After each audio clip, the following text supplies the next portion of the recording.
மிஷ்கினுக்கு அழகான சிரிப்பு வரும், நான் சிரிக்கவே மாட்டார். அருமையான கண்கள், அது கூலிங் கிளாஸ் போட்டு மறைச்சிடுவார். தேடணும். முருகதாஸ் ரமணா ஷூட்டிங்கில் உள்ளே அலோவ் பண்ணல, சின்ன பசங்கள்லாம் அலோடு இல்லைன்னு. அண்ணா டேரக்டர்னு சொல்லி ப்ரொடெக்ஷன் மாதிரி வெளியில் அனுப்பிச்சு உள்ளே கொண்டு வந்தாங்க. இதான் நான் த்ரிஷா கிட்ட சொன்னேன், சினிமாவுக்கு எனக்கு சம்மந்தம் இல்லைன்னு சத்தியம் பண்ணிச்சு. நீ எழுதி வச்சுக்கோ, நீ வந்து 2 வருஷத்தில் நீ சினிமாவில் நடிக்கணும். 6 மாதத்தில் வந்துடுச்சு. அவங்க ஒன்றுக்கு வந்து என்ன தான் கிளைமேக்ஸ் வந்தாலும் போயிடுவான் டாய்லெட்டுக்கு. அதுக்கு முன்னாடி முடிச்சுக்கோ படத்தை. என்ன கேரளா இந்த பக்கம், கர்நாடகா இந்த பக்கம், ஆந்திரா இந்த பக்கம், நடுவில் தமிழ்நாட்டு சாண்ட்விச் ஆகிருக்கு. அவன் கேரளாவோட ரியலிசம் கேட்பான், ஆந்திராவோட கலிப்புத்தன்மை கேட்பான், கர்நாடகாவோடைய லோ பட்ஜெட் கேட்பான். எல்லாத்தையும் சேர்ந்து எப்படி பண்ணுறது? ஓடி போனவள் ஷகிலா படத்துக்கு 120 ரூபா, பாகுபலிக்கு 120 ரூபா. அவன் என்ன வே பண்ணுவான்? How you why? அவங்க ஹஸ்பண்டா அப்படின்னு. ஏன்னா அவ்வளோ குவைட்டாக நிற்கிறார் பின்னாடி பயத்துலேயே. இப்போ எனக்கு என்ன தோணுதுன்னா, எனக்கு இந்த ஸ்ட்ரெயிட் ரீரிலீஸ் பண்ணலாமான்னு. இப்போ இவெல்லாம் கெட்டிக்காரன். இப்போ புரியாத அவன் பண்ணலாம், 10 வருஷம் கழிச்சு அவனுக்கு புரியும். நான்லாம் அவ்வளோ பெரிய கெட்டிக்காரன் பாரு. ஏன்னா ரீரிலீஸில் தான் ஓடப்போகுது. அது ஒரு அன்ஃபேர் அட்வான்டேஜ் ஒன்று இருக்குது நம்ம மிஷ்கினுக்கு இருக்கிற மாதிரி. அதை நம்ம யூஸ் பண்ணிக்கிறது பொறுத்து இருக்குது. மிஷ்கினுக்கு அழகான சிரிப்பு வரும், நான் சிரிக்கவே மாட்டார். கோவத்தில் இருப்பார். அருமையான கண்கள், அது கூலிங் கிளாஸ் போட்டு மறைச்சிடுவார். நமக்கு பகல் வேலையில் வந்து எதிர்த்தாப்பில் எம்ஜிஆர் சிவாஜிக்கே வித்தியாசம் தெரிய மாட்டேங்குது. ஒரு ராத்திரியில் 12 மணிக்கு ஊசியில் நூல் கோக்கிற அளவுக்கு கூலிங் கிளாஸ் போட்டு அந்த அளவுக்கு ஒரு அட்வான்டேஜஸ் இருக்குது. He has an unfair advantage there. அவர் படம் ட்ரெயினில் நான் நடிச்சிருக்கேன். அவர் நடித்து காட்டுறாரு, ரொம்ப வயிற்றுச்சலாக இருந்தது. அந்த கண்ணும் அந்த சிரிப்பு எங்கிட்ட இல்லையே அப்படின்னு. அதுபோல் ராதிகா மாஸ்டர், இந்த ஸ்டண்ட் மாஸ்டர், அவங்களுக்கு ஒரு அன்ஃபேர் அட்வான்டேஜ் ஒன்று இருக்குது. அந்த stunt master and dance master ஒண்டி தான் எவ்வளோ பெரிய ஹீரோ இருந்தாலும் முதல்ல வந்து காலில் விழுந்து வணக்கம் கௌரவித்த பிறகு தான் அவங்க வந்து ஷாட்டுக்கே போகிறாங்க. பாவம் இந்த டேரக்டர், எந்த டேரக்டருக்கும் அந்த கொடுப்பின கிடையாது. அவன் பாவம் க்யூவில் நின்றுட்டுருப்பான். அவன் தேடணும். முருகதாஸ் ரமணா ஷூட்டிங்கில் உள்ளே அலோவ் பண்ணல, சின்ன பசங்கள்லாம் அலோடு இல்லைன்னு. அண்ணா டேரக்டர்னு சொல்லி ப்ரொடெக்ஷன் மாதிரி வெளியில் அனுப்பிச்சு உள்ளே கொண்டு வந்தாங்க. Radhika master has that unfair advantage because she as a total leadership போகணும். ஒரு டைரக்ஷன்னா லீடர்ஷிப் போகணும். உனக்கு சினிமா கிராஃப்ட் தெரிஞ்சிருக்கலாம், எல்லாம் தெரிஞ்சிருக்கலாம். லீடர்ஷிப்னா நம்ம மிஷ்கின் மாதிரி total control both craft, the people, everything, the business of it, the industry of it. So அவங்களுக்கு வந்து எல்லோரும் மேய்ச்சி கட்டி அவங்களுக்கு வந்து ஒரு ட்ரைனிங் இருந்ததுனால it is easy for them to direct a film. அதான் வந்து ஸ்டண்ட் மாஸ்டர்லாம் வந்து டைரக்டர் ஆகிடுறாங்க. பிரபுதேவா டைரக்டர் ஆகிடுறாரு. புதுசாக ஒன்று வந்திருக்கு. இப்போ அவங்களோட சன்னு தீபக் இந்த பக்கம் மியூசிக் டைரக்டராக இருக்குது. இந்த படத்தில் அறிமுகப்படுத்தியிருக்காங்க. தீபக் நல்ல 6 feet 4 inches ஹைட்டு. அவர் என்ன ஆகணும்னு கேட்டால் ஆக்டர் ஆகணும்னு சொல்கிறதுக்கு பதிலாக மியூசிக் டைரக்டர். ஏன்னா மியூசிக் டைரக்டராக அடுத்தது ஆக்டர் ஆகிடலாம் ஈஸியாக. அது ஜிவி பிரகாஷாவோ விஜயாண்டனோ அடுத்தது. ஸோ இன்னொரு ஷார்ட்கட் அந்த காலத்தில் நவாப் ராஜமாணிக்கம் பிள்ளை இல்லை பாய்ஸ் கம்பெனியெல்லாம் கிடையாது. மியூசிக் டைரக்டராக நேரம் ஆக்டர். அடுத்த படம் ஹீரோ வந்து எனக்கு தெரிஞ்சு 100% நோட் பண்ணிக்கோங்க. இதான் நான் த்ரிஷா கிட்ட சொன்னேன். த்ரிஷா என் ஷோவில் வந்தப்போ நான் சினிமாவுக்கு எனக்கு சம்மந்தம் இல்லைன்னு சத்தியம் பண்ணிச்சு.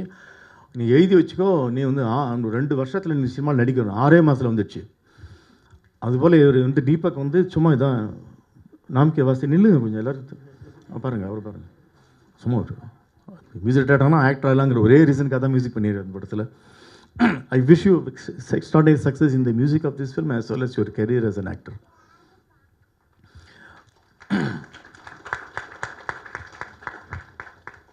இந்த நடனம் இன்னைக்கு என்ன 2-3 ஏரியாவில் very tough competition. 2024 is one of the most difficult, I wouldn't say worst, very very difficult period to make movies. Competition is so high. சென்ற வருடம் 320 திரைப்படங்கள் சென்சார் ஆகிருக்கு. எத்தனை ரிலீஸ் ஆச்சு, எத்தனை ஓடி இருக்குது. 1895 கண்டுபிடிக்கப்பட்ட இந்த திரைப்படமானது இதுவரைக்கும் உலகம் ஃபுல்லாக எந்த கண்ட்ரி எடுத்துக்கொண்டாலும் 8-10% தான் வெற்றி பெற்றிருக்கிறது இன்று வரை. சினி லிட்ரஸின்னு ஒன்று இருக்குது. சினிமா வளர நம்ம தொழிலை கற்றுக்க அந்த percentage of success should increase, right? It is never increased. பல காரணங்கள் உண்டு, பல விழுமிகள் உண்டு. அதில் என்னென்னா கோட்ஸ் மாறிட்டே இருக்குது, ட்ரெண்ட் மாறிக்கிட்டே இருக்குது, அப்புறம் மக்களுடைய விகிதாச்சாரம் மாறிட்டே இருக்குது, புது ட்ரெண்ட் வருது. முன்னே சேட்டலைட் இருந்து அது போச்சு, ஓட்டிகிட்டு இருந்தது அது போச்சா இல்லையான்னு தெரியல. அந்த மாதிரி புதுசாக வர்றதுக்கு நீங்கள் எப்படி எந்த புனைவுகளை 13 நிமிஷத்துக்கு ஒரு எபிசோடா, 25 minutes இல்லை 2.5 hours? That's why people make short films find it very difficult to make a feature film. உலகத்திலே வந்து very difficult to make a movie is India and more so in Tamil. எங்கேயுமே இன்டர்வல் கிடையாது உலகத்தில் எங்கேயுமே. ஹிச்காக் சொல்வார், the length of a film is directly proportional to the the pressure in urinary பிளாடர்னு. அவங்க ஒன்றுக்கு வந்து என்ன தான் கிளைமேக்ஸ் இருந்தாலும் போயிடுவான் டாய்லெட்டுக்கு. அவன் அதுக்கு முன்னாடி முடிச்சுக்கோ படத்தைன்னு. நம்ம ஊரில் இன்டர்வல் விட்றான். ஸோ அதனால தான் நல்லா கவனிச்சிங்கன்னா ஃபஸ்ட் ஹாஃப் வந்து நல்லா இல்லைங்க, செகண்ட் ஹாஃப் நல்லா இருக்குன்னா படத்தில் கதை இருக்குன்னு அர்த்தம். நீ செகண்ட் ஹாஃப் தான் கதையை சொல்ல ஆரம்பிக்கிற. ஸோ இந்த எக்ஸ்ட்ராடினரி சர்க்கம்ஸ்டன்ஸ் ஆஃப் இன்டர்வல் இதெல்லாம் இந்தியாவில் வேண்டி தான் உண்டு. தமிழ்நாட்டில் இன்னொரு பெரிய கொடுமை என்னென்னா, கேரளா இந்த பக்கம், கர்நாடகா இந்த பக்கம், ஆந்திரா இந்த பக்கம், நடுவில் தமிழ்நாட்டு சாண்ட்விச் ஆகிருக்கு. ஸோ நம்ம ஆளுங்க ஆடியன்ஸ் வந்து most difficult audience to make a movie. ராதிகாவோட face that is to please Tamil audience. ரொம்ப டஃப் இல்லை? அவன் கேரளாவோட ரியலிசம் கேட்பான், ஆந்திராவோட கலிப்புத்தன்மை கேட்பான், கர்நாடகாவோடைய லோ பட்ஜெட் கேட்பான். எல்லாத்தையும் சேர்ந்து எப்படி பண்ணுறது? அது என்ன படம் பண்ணுறது? Very difficult to make. அதில் நம்மளாம் ரொம்ப டிமாண்டிங் வேறு. எனக்கெல்லாம் வந்து தெரிந்து தெளிதல் வலுவன்னு சொன்னது போல் தெரியும், ஆனால் தெரியாத மாதிரியே கேள்வி கேட்பான். நம்ம வந்து செகண்ட் ஸ்டாண்டர்டு அட்மிஷன் வாங்குறதுக்கு அப்ளிகேஷன் வாங்க போயிருப்போம். என்ன சார் அப்ளிகேஷன் வாங்குறது? இல்லை சிபிஐ என்ன தேடுது ஒழிஞ்சிக்கலான்னு வந்து என்ன நடுவில் தியேட்டரில் இன்டர்வலில் கேட்பான், படம் பார்க்க வந்தீங்களான்னு கேட்பான்.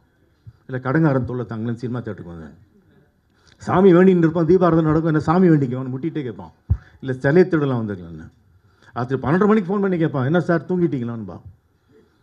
என்ன அநியாயமாக இருக்குன்னு. என்ன number 82762227?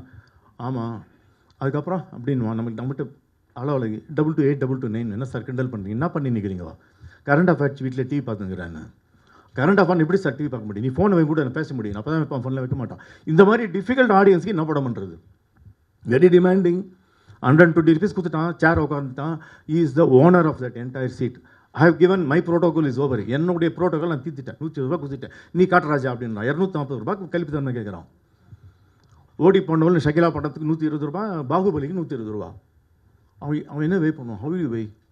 So therefore we are under very difficult circumstances. இந்த பக்கம் பின்னாடி குவைட்டாக ஒரு ஆள் நின்றுட்டே இருந்தார். கேட்கலாம், அது ரொம்ப டெம்டிங்காக இருந்தது ராதிகா கிட்ட. அவங்க ஹஸ்பண்டா அப்படின்னு. ஏன்னா அவ்வளோ குவைட்டாக நிற்கிறார் பின்னாடி பயத்துலேயே.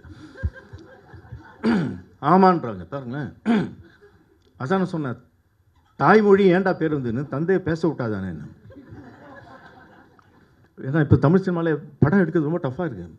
இப்போ என் படத்து கூட நான் வந்து மலையாளத்தில் டைட்டில் வைக்கலாமான்னு பார்க்குறேன். ஒரு ஜோக் இருக்குது, என்னோடய அடுத்த படத்தில் ஒரு ஜோக் இருக்குது. என்ன படம் எடுத்தான்? ஒரு மலையாளம் ப்ரொடியூசராக பேசுகிறான் ஃபோனில். என்ன படம் எடுத்தீங்க? நான் ஷக்கீலா வச்சு ஒரு படம் எடுத்தேன், அது ஒண்டி போனவள் அப்படின்னு. என்னாச்சுண்ணா? படம் ஒண்டி போச்சுங்க, அப்புறம் ப்ரொடியூசர் காணாமல் போயிட்டார்ண்ணா. அடுத்த படம் ஒன்று எடுத்தேன், அதே வேறு இன்னொரு படம் எடுத்தேன், ஓடி போனவள். அவன் ஓடி போயிட்டான், அந்த படம் ஓடலண்ணா. இது என்ன நாங்கள் கேள்விப்பட்டதே இல்லை. மலையாளத்துலையும் கேள்விப்படல, தமிழ்லையும் இல்லை. மலையாளத்தில் பண்ணி ஸ்ட்ரெயிட் டப்பிங்கா. ஸோ மலையாளத்தில் பண்ணிவிட்டு மலையாளத்தில் ரிலீஸ் பண்ணுறதுக்கு இல்லை, தமிழ்நாட்டில் ரிலீஸ் பண்ணுறதுக்காக ஸ்ட்ரெயிட் டப்பிங். இப்போ எனக்கு என்ன தோணுதுன்னா, எனக்கு இந்த ஸ்ட்ரெயிட் ரீரிலீஸ் பண்ணலாமான்னு. இப்போ இவெல்லாம் கெட்டிக்காரன். இப்போ புரியாத அவன் பண்ணலாம், 10 வருஷம் கழிச்சு அவனுக்கு புரியும். நான்லாம் அவ்வளோ பெரிய கெட்டிக்காரன் பாரு. ஏன்னா ரீரிலீஸில் தான் ஓடப்போகுது அது. ஸோ அவன் வந்து போடுறான், விதைய போடுறான். இவன் சொல்கிறான், அவன் சொல்கிறான். அந்த மாதிரி ஒரு கணக்கே கிடையாது சினிமா என்பது. பிடிப்படாத இடத்தில் வெறும்னா அக்கௌண்டன்சி, புக்ஸு, அந்த மாதிரி சிங்கிள் என்ட்ரி, டபுள் என்ட்ரி, என்ன அந்த சேல்ஸ் கீல்ஸ் ஒண்டி பார்த்ததுனாலே அழிந்து போய்விட்டது. அமெரிக்காவில் டிஸ்னி, மார்வெல் எல்லா படமும் ஃப்ளாப்பு. கெவின் ஃபைகன் ஒரே ஒரு ஆள், அவன் ஒரு நல்ல கிரியேட்டர். அவன் வந்து டிசியில் வந்து சேர்றான், எல்லா படமும் hit. So one creator who understand cinema as an author is more important. ஒரு மிஷ்கின் தேவை, அப்போ தான் அந்த இண்டஸ்ட்ரிக்கு இருக்கும். ஸோ அதை குவான்டிஃபை பண்ணுறதுக்கு அறிவு வேணும். கார்பரேட் வந்து திருந்தி இந்த மாதிரி சின்ன படங்கள் எடுக்கிறாங்க அப்படின்னா, நீ என்ன போடுற தலைவா? ஒரு 2 கோடி பட்டால் 2.5 கோடி வந்தால் போருமே, 1.5 கோடி பட்டால் 1.25 கோடி வந்தால் போருமே. அதுக்கு ஒரு ஆடியன்ஸ் இருக்காங்க. அதுக்கு கழிப்பு தன்மைக்கு என்ன தூக்கணும், என்ன இறக்கணும், அந்த மாதிரி பாகுபாடுகள் பார்த்து வச்சுட்டு கார்பரேட் எண்ட் ஆயிடுச்சு. காசை சுட்டெல்லாம் சுட்டின்னு போயிட்டான். இது முதலேருந்து ஆரம்பிக்க வேண்டியது பரோட்டா சூரி மாதிரி. இப்போயாவது இனிமேல் பிள்ளையார் ஸ்வீட் ஃபோர் ஆரம்பிக்கும்போது பெரிய பெரிய கம்பெனிஸ் ஷுட் அண்டர்ஸ்டாண்ட், இதுதான் பாதை, இதுதான் எல்லா படங்களையும் என்கரேஜ் பண்ணி காசை இழக்க வேண்டாம். ஆனால் 320 படங்களில் வந்து ஒரு 10 படம் தான் ஓடுதுன்னா அது ரொம்ப கேவலமான ஒரு விஷயம். ஸோ இந்த மாதிரி தருணத்தில் டஃப் காம்படிஷனில் ராதிகா வந்து நீங்கள் வந்து முதல் பாதை எடுத்து வச்சுருக்கீங்க. பார்க்கும்போதே அது வந்து உங்களுக்கு வந்து போட்ட காசு திருப்பி வருங்கிற ஒரு நம்பிக்கை வருது. ப்ரொடியூசர் கோமதி எங்கள் அம்மாவோட பேர். I'm very happy that your first enterprise is going to be a very beautiful step. நல்லபடியாக காலை ஸ்டெப் எடுத்து வச்சுருக்கீங்க. All the best. Thank you so much, sir.